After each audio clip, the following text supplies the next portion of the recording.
Gaano ba ka-importante ang caption sa video? Sabi nila, iklian lang daw ang caption ng video, baka makapirate tayo sa video natin.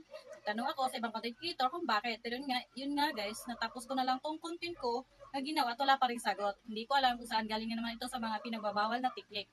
Yung content na puro bawal kahit hindi naman. Ngayon, gaano ba ka-importante ang mga to? Caption helps in audience retention and aids those who have hearing problems. So, ibig sabihin, nakakatulong ito para mas mapansin at mas magtagal ang audience na ang video dahil mas naintindihan nila ang mensahe. Nakakatulong din ito sa mga taong mahinang pandinig. Ganito ako naglagay ng gamit ng CapCut.